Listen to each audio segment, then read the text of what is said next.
My sister continued to be friends with my cheating ex-wife, and I cut ties with her. The next day Jack's world crumbled the day he discovered Emily's affair with Adam. It wasn't just the betrayal of his wife that gutted him, but the knowledge that his own sister, Rachel, had known all along and chosen to stand by Emily. She'd told Jack, with an air of exasperation, that Emily felt intellectually unfulfilled in their marriage, a justification so cold and humiliating that it made his stomach churn. For weeks, Jack had been blissfully unaware, buried in his demanding job, managing construction sites and bringing order to chaos. Meanwhile, his home life had been steadily dismantled behind his back. Emily and Adam worked together at the marketing firm where she thrived. Jack had always supported her career, proud of her ambition and smarts.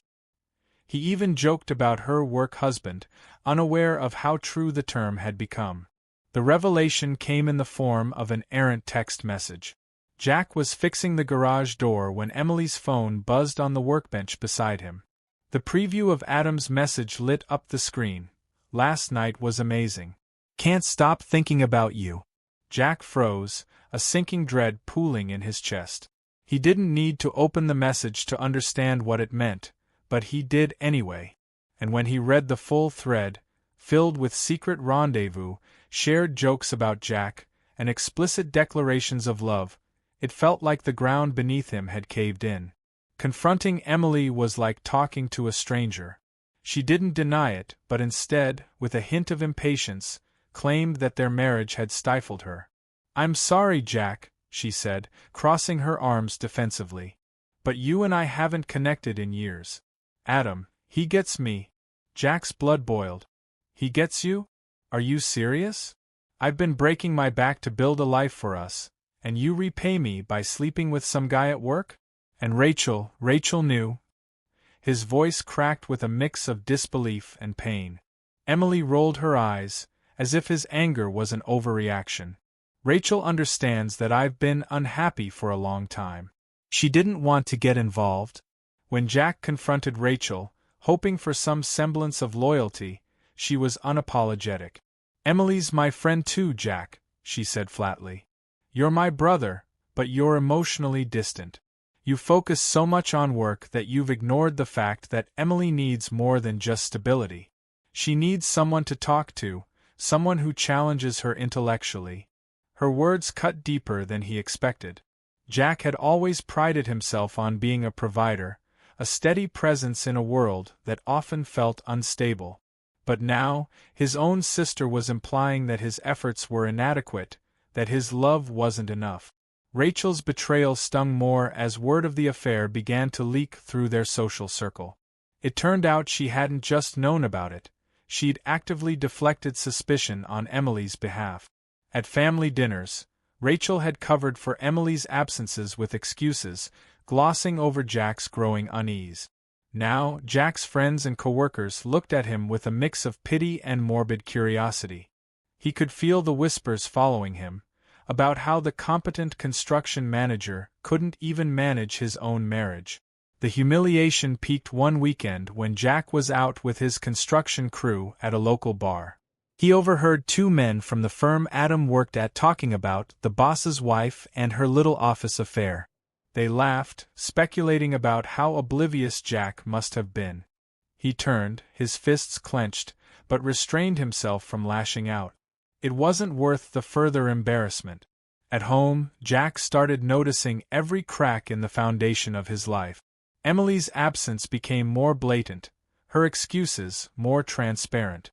Even their children sensed the tension. Their 10-year-old daughter, Lily, asked one night, "Dad, why is Mom always working late? Don't you miss her?" Jack swallowed hard, choking on the answer he couldn't bring himself to give. "She's busy, sweetheart," he managed, ruffling her hair and changing the subject. As weeks passed, Jack began to unravel the scope of Emily's betrayal. Adam wasn't just a fling. He was someone she'd built an entire parallel life with. The receipts he found, dinners at fancy restaurants, hotel stays during conferences, told a story of deliberate deceit. And Rachel's involvement wasn't limited to passive silence. She had actively helped Emily concoct alibis, reassuring her that Jack was too dense to figure it out. The final straw came at a family gathering. Rachel and Emily had the audacity to show up together, laughing and chatting as if nothing had happened. Jack couldn't contain his anger. "What are you two laughing about? How to make me look even more like a fool?" His voice echoed across the room, silencing the chatter. Rachel looked at him with disdain. "Oh, grow up, Jack. You're acting like a victim when you've been ignoring your wife for years." Jack snapped. "I worked for this family, Rachel. I broke my back for Emily, for our kids, and you sat there and helped her rip it apart. Some sister you are." The room erupted into chaos, family members awkwardly trying to mediate while Jack stormed out, his hands trembling with fury. As he drove away, he realized he couldn't keep living in the ruins of what once was. Something had to change. Jack filed for divorce the next week, making it clear he wouldn't tolerate Emily's half-hearted apologies or Rachel's self-righteous defense. But the betrayal left scars. It wasn't just the end of his marriage. It was the loss of trust in the people he thought would always have his back. After Emily confessed, Jack wasted no time. He told her to pack her things and leave. The tears she shed didn't move him. Her apologies sounded rehearsed, empty, and devoid of genuine regret. When she asked if they could talk later, he cut her off. "We're done. Get out," he said coldly, not even sparing her a glance as he walked out of the room, leaving her to gather her belongings. Filing for divorce was straightforward. Jack wasn't interested in negotiations or reconciliations. He wanted out of a marriage that had become a mockery of love and loyalty. What stung more than Emily's betrayal, however, was Rachel's unwavering defense of her. The confrontation with his sister came days later, and it was uglier than he had anticipated. Rachel didn't deny her involvement. In fact, she doubled down, sitting in Jack's living room with a calmness that made his blood boil. "Jack," she began in the condescending tone she always used when she thought she was being the voice of reason, "relationships aren't black and white. You have to understand that Emily felt emotionally neglected. She's not a bad person." Jack clenched his fists, his patience hanging by a thread. You knew Rachel. And instead of telling me, you sided with her. You covered for her. Lied to me. Lied to your own brother." Rachel scoffed.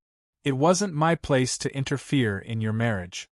Besides, maybe if you weren't so focused on work all the time—" "Don't," Jack interrupted, his voice low but filled with venom. "Don't you dare make this about me. I worked hard for this family. For Emily. For my kids. And you sat there, smiling at family dinners, knowing she was sneaking around behind my back. You're as much of a traitor as she is." Rachel's calm facade cracked, but only slightly. "You don't get it. Emily is my friend, Jack. She was struggling, and I was there for her when you weren't." Jack stared at her, disbelief giving way to a cold, bitter clarity. "So, you chose her? Over me? Over your own brother?" He paused, his voice trembling as the weight of the words hit him. "Fine. Then here's the deal, Rachel. You cut ties with Emily, or you lose me as a brother." The room fell silent.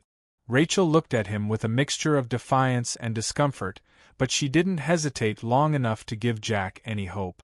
"Jack, I can't do that. I'm sorry, but I can't just abandon her." He nodded slowly, his lips pressed into a thin line. "Then you've made your choice." Without another word, he walked past her and up the stairs, leaving her sitting there. Rachel called out after him, but he didn't respond. A few minutes later, he heard the front door close. The fallout from Rachel's decision was swift and humiliating. Word spread quickly among family and friends, fueled by Rachel's narrative of Jack being the emotionally unavailable husband who drove Emily into Adam's arms. It seemed as though every conversation Jack had now carried an undercurrent of judgment, of pity. At family gatherings, Rachel would arrive with Emily in tow, as if to flaunt her allegiance. Jack stopped attending altogether, unwilling to subject himself to their whispered comments and side glances. But the humiliation didn't end there. One evening, Jack walked into the local diner with his kids, hoping for a quiet meal after a long day. As they waited for their food, he noticed a table of Emily's coworkers a few seats away. The hushed laughter and quick glances in his direction made it clear they were talking about him. Jack caught snippets of their conversation, words like desperate, workaholic, and no wonder she left. His son, seated across from him, noticed too. "Dad, why are they staring at us?" Lily asked, her voice tinged with confusion and concern. Jack forced a smile, shaking his head. "Don't worry about it, sweetheart. Let's just enjoy our dinner." But inside, the humiliation burned like a fresh wound. Then there was Adam.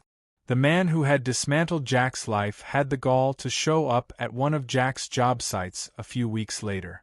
Jack had been overseeing a build when Adam strolled in, trying to act casual. "Jack," he began, his tone filled with false sympathy, "I just wanted to clear the air.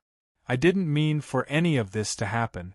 Emily and I—" "Get out," Jack interrupted, his voice loud and firm enough to draw the attention of the nearby crew. Adam hesitated, looking around nervously as the workers paused to watch the confrontation. "I said, get the hell out," Jack repeated, stepping closer. Adam raised his hands in mock surrender. All right. I just thought you'd want to hear my side." Jack didn't let him finish. "The only thing I want from you is for you to stay as far away from me and my family as possible. If I see you here again, I won't be responsible for what happens." Adam left quickly, but the damage was done. Jack's crew whispered about the encounter for days, the story spreading like wildfire.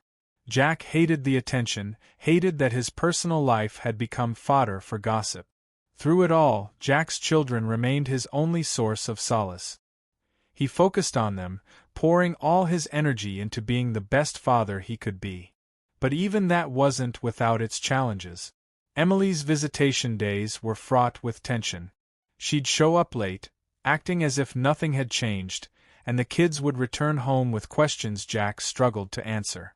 "Why doesn't Mom live with us anymore?" Lily asked one night as Jack tucked her into bed. Her wide, innocent eyes searched his face for answers he couldn't give. Jack sat on the edge of her bed, his heart heavy. "Sometimes grown-ups make mistakes," he said carefully. "But no matter what, your mom and I both love you very much. That will never change." It was a half-truth, one of many Jack had to tell to protect his children from the harsh realities of their fractured family. But as he sat in the quiet of his home that night, the loneliness pressed in. The betrayal of his wife and sister had left scars he wasn't sure would ever fully heal. And yet, he resolved to keep going, for his kids, for himself. Because no matter how much humiliation and heartbreak he endured, Jack refused to let their betrayal define him. 2 weeks after the divorce papers were finalized, Emily wasted no time. She and Adam held a modest wedding ceremony, hastily thrown together and lacking the warmth or authenticity of love. The guest list was small, but Rachel was prominently at Emily's side as maid of honor, proudly supporting her friend-turned-sister-in-law. Jack didn't need to be told. He already heard whispers through the family grapevine. To Jack, it was another gut punch, a twisted conclusion to the saga of betrayal. "Can you believe it?" one of his co-workers said the day after the wedding, leaning against a stack of lumber.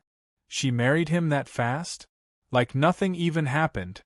Jack nodded curtly, keeping his head down and his hands busy. "Yeah, well, they deserve each other," he muttered, though the truth was that it stung more than he cared to admit. His ex-wife and his sister had made it abundantly clear that they had moved on, and they didn't care who got hurt in the process. For a short while, it seemed like Emily's new marriage was everything she wanted. Adam was attentive, charming, and eager to flaunt their new life together. On social media, Emily shared carefully curated photos of romantic dinners, weekend getaways, and cozy evenings at home.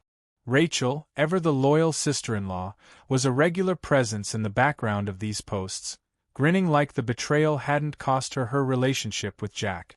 But beneath the glossy facade, cracks began to show. Adam, who had once been the forbidden fruit, grew less exciting as the routine of marriage set in. And Emily, who thrived on attention and validation, began to look elsewhere. It didn't take long for her wandering eye to land on Brian, Rachel's boyfriend of nearly 2 years. Brian was the opposite of Adam in many ways, quiet, unassuming, and fiercely loyal to Rachel. Yet Emily had a way of testing boundaries, pushing limits until they crumbled. At first, it was subtle. Lingering glances during family dinners, light touches on Brian's arm when no one was watching. Rachel, ever trusting, didn't notice the growing tension between her best friend and her boyfriend. Jack, however, noticed everything. At one of his rare appearances at a family gathering, he observed Emily's calculated charm and Brian's uncomfortable politeness.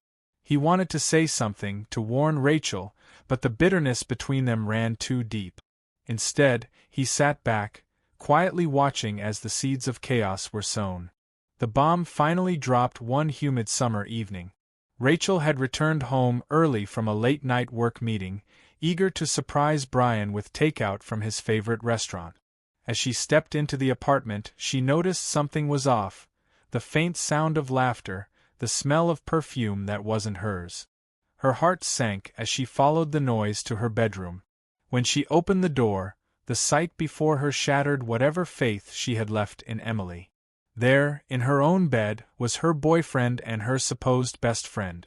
The air was thick with shock and guilt as Emily scrambled to cover herself, her face a mixture of fear and defiance. Brian, pale and panicked, stammered out a half-hearted apology, but Rachel didn't give him the chance to explain. "Get out," she whispered, her voice trembling. Then, louder, "Get out!" Brian fled, grabbing his clothes and muttering apologies as he left. Emily, however, stayed seated on the bed, her arms crossed as if she had been inconvenienced. "I'm sorry you found out this way," Emily said, her voice devoid of genuine remorse. Rachel's face twisted in disbelief. "Sorry? You're sorry? You've ruined my relationship, my life. How could you do this to me?" Emily stood, brushing past Rachel like it was nothing. "You don't understand. Brian and I have a connection. I didn't plan for this to happen, but it did." "Are you kidding me?" Rachel screamed, tears streaming down her face. "You did the same thing to Jack. To Adam. Do you even care about anyone but yourself?" Emily turned back, her expression icy. "I don't expect you to understand. Relationships are complicated." Rachel froze, the words a cruel echo of the justification she had once used to defend Emily's affair with Adam. It was as if Emily had thrown her loyalty and sacrifices back in her face, showing just how little they had ever meant. The fallout was immediate and devastating. Rachel, humiliated and heartbroken, moved out of the apartment the very next day, leaving Brian and Emily to pick up the pieces of their toxic connection. But even their affair didn't last long. Adam found out through a mutual friend and wasted no time confronting Emily. Publicly and loudly, Adam berated her at a coffee shop, calling her a serial homewrecker and declaring their marriage over. The scene quickly became the talk of the town, and Emily's carefully curated image of happiness crumbled. Meanwhile, Rachel found herself at rock bottom. The betrayal had cost her not just her boyfriend but her sense of self. She reached out to Jack, desperate for some semblance of reconciliation. "I made a mistake," she admitted over the phone, her voice shaky. "I should have seen what she was. I should have listened to you." But Jack wasn't ready to forgive. "You chose her over me, Rachel," he said bluntly. "You made your bed. Now you get to lie in it." Jack's life, though far from perfect, began to stabilize. He focused on his kids, on rebuilding a sense of normalcy after the storm. Emily's downfall was a dark satisfaction, proof that karma, however delayed, had come for her. As for Rachel, she faded into the background, a shadow of her former self. She had played the game of loyalty and lost everything in the process. For Jack, there were no neat endings, no Hollywood-style closure. But there was peace in knowing he had survived. Emily and Rachel's betrayals had left scars, but they had also taught him who truly mattered, and who didn't. Rachel's life unraveled like a poorly stitched seam. After losing Brian and severing ties with Emily, her once thriving graphic design business began to falter. Lawsuits from disgruntled clients who accused her of failing to meet deadlines piled up, and mounting debts became an avalanche she couldn't stop. For months, she scrambled to salvage her reputation, pouring what little money she had left into legal fees and trying to secure new contracts. But the damage was done. Word spread quickly in her industry, and Rachel's name became synonymous with failure and unreliability. Her eviction notice came on a dreary Friday afternoon. The landlord, who had once been patient, finally ran out of sympathy after months of late rent. Rachel's furniture was dumped unceremoniously on the curb, and the sight of her belongings strewn across the pavement brought tears of humiliation. Neighbors she barely knew whispered from their windows as she stuffed whatever she could into her battered car. She tried calling Brian, hoping for a shred of support, but his number was disconnected. The last text she had received from him weeks ago was a simple, "I need space." That space, she realized, had turned into abandonment. 4 days, Rachel lived out of her car, parking in grocery store lots and pretending she was just passing through when employees began to notice her. She tried calling other family members for help, but most had distanced themselves from her after her staunch defense of Emily and her betrayal of Jack. Even her parents, fed up with her constant drama, refused to lend her money. "You've made your bed, Rachel," her father said coldly over the phone. "We can't keep bailing you out." With nowhere else to turn, Rachel finally swallowed her pride. Late one night, she drove to Jack's house. The lights were still on, and she could see the faint shadows of him moving in the kitchen through the curtains. She sat in her car for nearly an hour, debating whether she could face him after everything she had done. Finally, with trembling hands, she knocked on the door. When Jack opened it, he froze. Rachel stood there, soaked from the drizzle outside, her hair matted and her eyes hollow. She looked nothing like the confident, self-assured sister he had grown up with. She was a shadow of herself, clutching a duffel bag that had seen better days. "Jack," she began, her voice barely above a whisper. I need help. Please." Jack didn't respond immediately. He leaned against the doorframe, crossing his arms, his expression unreadable. The sight of her disheveled state softened the initial anger that flared in his chest, but the wound she had inflicted on him still ached. "Help?" he asked, his tone laced with bitterness. "Funny, I seem to remember offering you a choice between me and Emily. And you chose her." Rachel winced, tears welling up in her eyes. "I was wrong," she admitted, her voice cracking. "About everything. About Emily, about Brian, about you. I see that now. Please, Jack. I don't have anyone else." Jack stared at her for a long moment, the weight of her words sinking in. He could see the sincerity in her face, the desperation in her trembling frame. But he didn't let her off the hook so easily. "Do you have any idea what you did to me?" he asked, his voice rising slightly. "You stood by Emily while she tore my family apart. You defended her while I was left humiliated, betrayed by both my wife and my sister. And now you want my help? After all of that?" Rachel's tears spilled over, and she clasped her hands together as if in prayer. "I know I don't deserve your forgiveness," she sobbed. "I know I hurt you.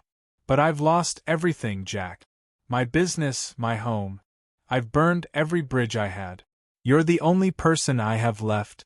The words hit Jack like a punch to the gut. He thought of all the nights he had stayed up after Emily's affair came to light, haunted by Rachel's betrayal. He thought of the family gatherings he had avoided, the whispers behind his back, the endless humiliation he had endured. But as he looked at his sister now, broken and vulnerable, he couldn't bring himself to slam the door in her face. "Come in," he said reluctantly, stepping aside. Rachel hesitated for a moment, as if she couldn't believe he had agreed. Then she stepped inside, her shoulders sagging with relief. The warmth of the house enveloped her, a stark contrast to the cold reality she had been living in. Jack led her to the living room, where she sat on the edge of the couch, clutching her bag like a lifeline. He handed her a towel and a cup of tea, his movements stiff and guarded. "Don't think this means I've forgiven you," he said, sitting across from her. "You have a long way to go before we can even talk about that." "I understand," Rachel whispered, her voice hoarse. "I'll do whatever it takes to make it right." Jack shook his head. "You can't just erase what you did, Rachel. But I'll give you a roof over your head until you figure something out. The guest room is upstairs. Don't expect anything more." Rachel nodded, unable to meet his eyes.